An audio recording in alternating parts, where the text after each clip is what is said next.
A workaholic boss from hell meets her match in a spoiled rich kid forced to work under her.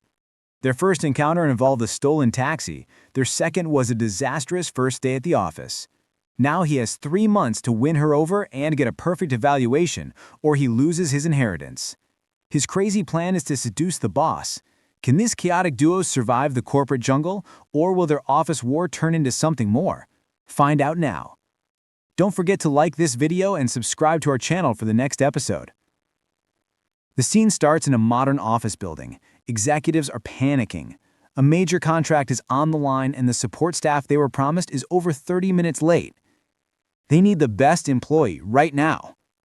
"Who is it?" someone asked. It is Miss Ionhoa," a junior employee answered. The others looked shocked. They explained she's a legend in the company. In just 5 years, she became a top assistant by sacrificing her entire social life.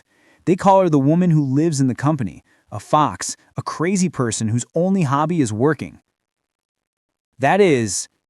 Suddenly the office door slid open. A woman with long dark hair walked in. "I'm sorry," she said. "I was a little late because I had to wait for the wine truck." She walked past them with purpose. "I will go in." A badge identified her, Ionhoa, 29 years old. Her goal? To get ads. Later, the meeting concluded successfully. Her team members were relieved. "Yes, everything turned out well, and you were a good speaker," one said. "We were not good enough on our own," another admitted. "Thank God." Ionhoa turned to them with a cold smile. "What? I knew you weren't good enough to do it." Her tone turned sharp as she scolded them. "Do I seem like I am praising you? On top of that, you use the downloaded frame in your PowerPoint. This is not a college homework assignment. And a company client offers dinner and you order spaghetti? Is it a date? If you do not even know basic sales, then quit. Hospitality is about doing what the client wants, not your choices. Did you understand?" Her words hit them like a physical blow. Then her tone softened slightly. "Since the time has already passed, let this go. Then get back to work." As she walked away, she waved dismissively. "Curse me if you want, just do it behind my back." Outside the building, her friend Yojin called out to her. "How was it?" Ionhoa replied with an attitude. "Yojin, I am Ionhoa.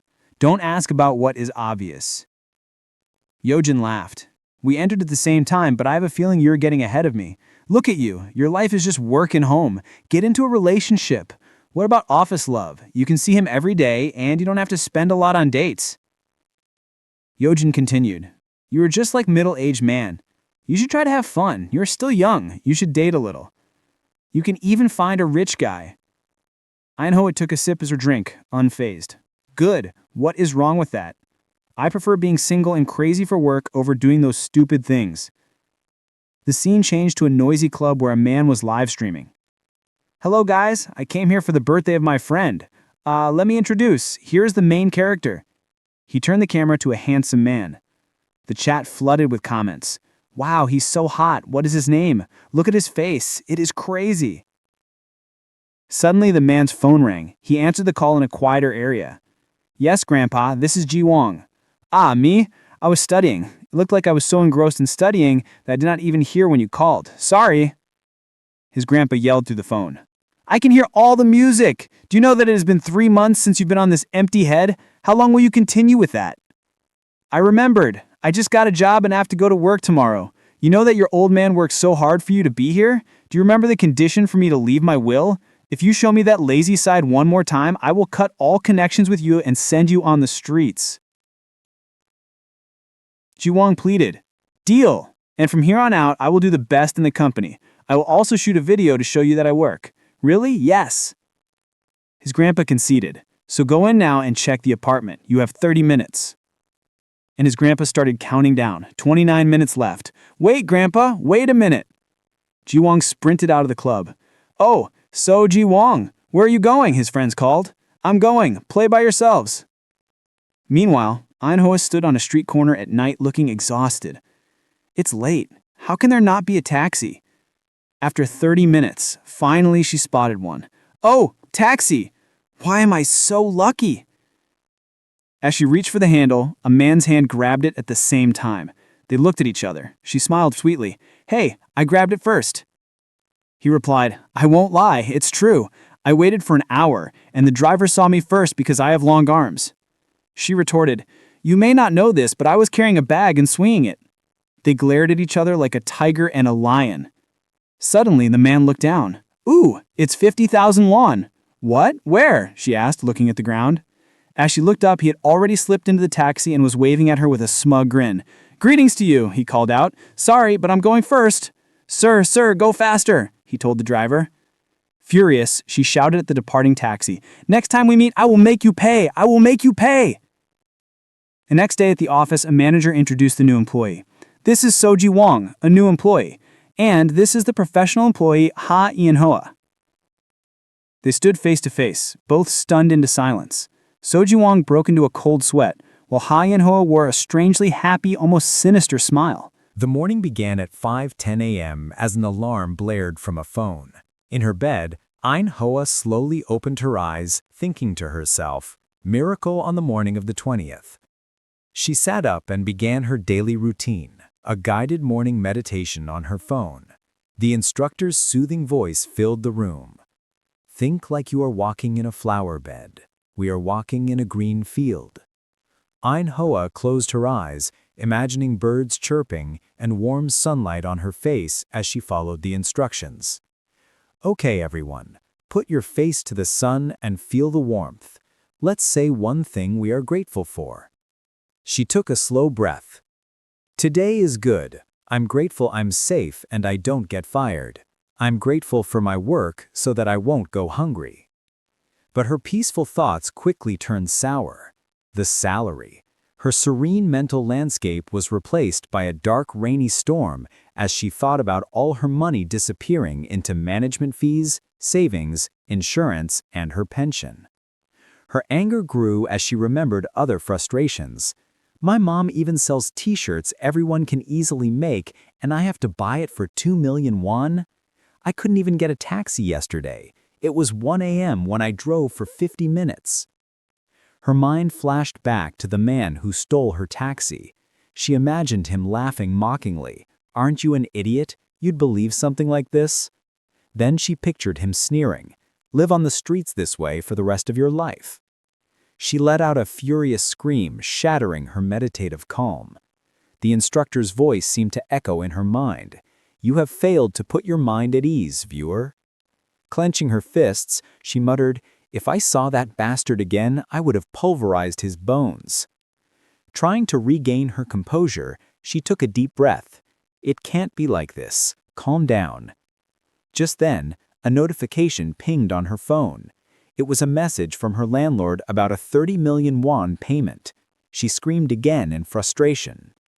Later at the office, Ionhoa sat at her desk, radiating a dark and stormy aura that made her colleagues uneasy.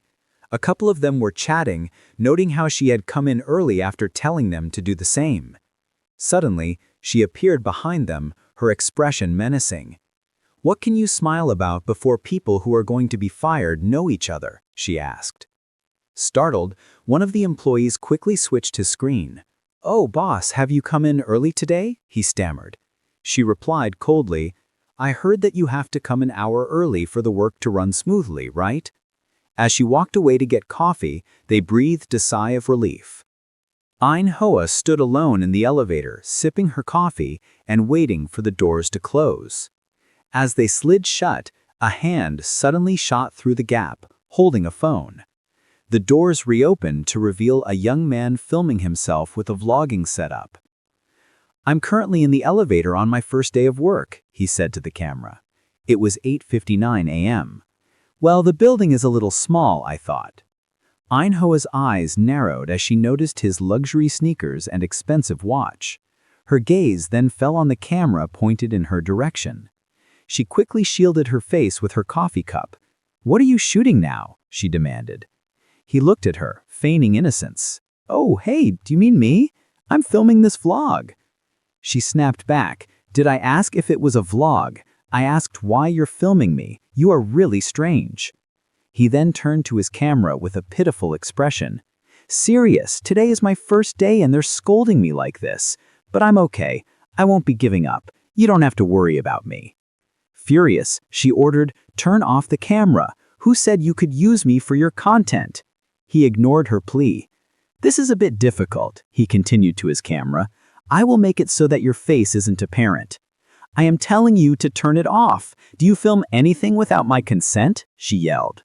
But he simply smiled sweetly at his camera. "Grandpa, I think this is the social life you always talked about. This is a lot of learning. I will continue filming in the office later." Ionhoa groaned in exasperation. He turned to her with a smirk. "Are you happy now?" Suddenly, a memory hit her. The smug face of the man who stole her taxi, waving as he drove away.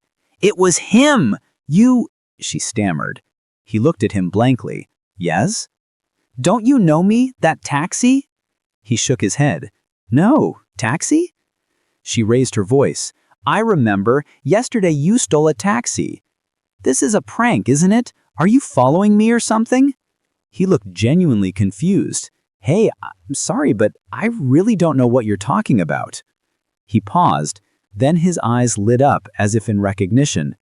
"Oh, did I see you at the club yesterday? Our party?" He leaned in. "I'm sorry, but please don't talk about that. A rumor might spread." She was speechless with rage. "No, you took a taxi and made fun of me." He ignored her completely. "Are you a beginner? I'm new too." He winked at her. "All right, shall we talk peacefully at this time?"